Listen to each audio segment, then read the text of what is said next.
Welcome to Sameera kitchen recipe. మీరందరూ బాగాలని మనస్ఫూర్తిగా కోరుకుంటున్నా. ఈరోజు ఫ్రూట్ కస్టర్డ్ చేయబోతున్నాను. చేసే విధానం మీకు చూపిస్తాను. తగినంత పపాయ తీసుకున్నాను, తగినంత అనార్ తీసుకోవాలా. ఇక్కడ అరటి పండ్లు తీసుకున్నాను, తగినంత కస్టర్డ్ ఒక గిన్నె తీసుకున్నాను, చిన్న గిన్నె, తగినంత షుగర్, కాజు బాదం తీసుకున్నాను.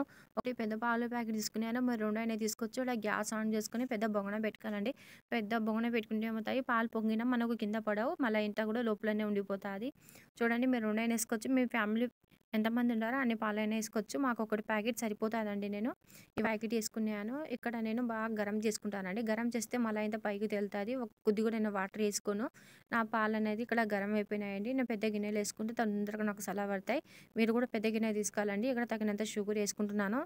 దీంట్లో అరటి పండు కూడా మనకు తీయగుంటాయని తీయగుంటాయి కదండి ఫ్రూట్స్, అందుకని తగినంత షుగర్ వేసుకోవాలా.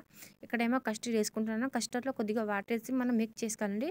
పలచాంగా చేసుకోవాలా. అట్నే వేసుకుంటే మళ్ళీ ఉండలు ఉండలేకపోతాయి ఇవన్నీ. ఒకసారి మిక్స్ చేసుకున్నాక గ్యాస్ ఆన్ చేసుకోవాలండి. మనం గ్యాస్ ఆన్ చేసుకున్నాక కొద్దిగా లైట్గా దీనికి హీట్ చేసుకోవాలండి. మనం హీట్ చేసుకుంటే ఏముంటుందంటే కొంచెం టేస్ట్ వస్తుంది.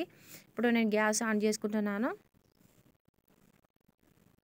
కొద్దిగా సిమ్లో పెట్టుకుని మనం హీట్ చేసుకోవాలండి. దీనికి మిక్స్ చేసుకుంటూ ఉండాలి, లేకుండా అన్నీ ఉండలేకపోతాయి.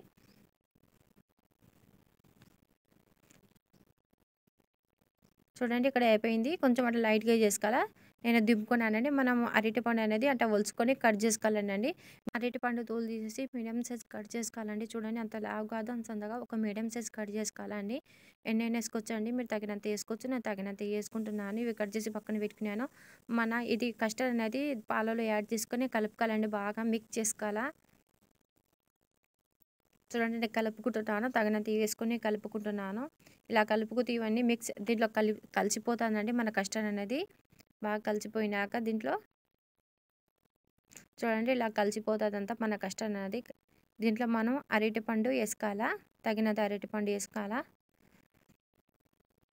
తగినంత అరటిపండు వేసుకున్నాను. కొద్దిగా ఒక ఇలాచీ యాడ్ చేసుకున్నాను.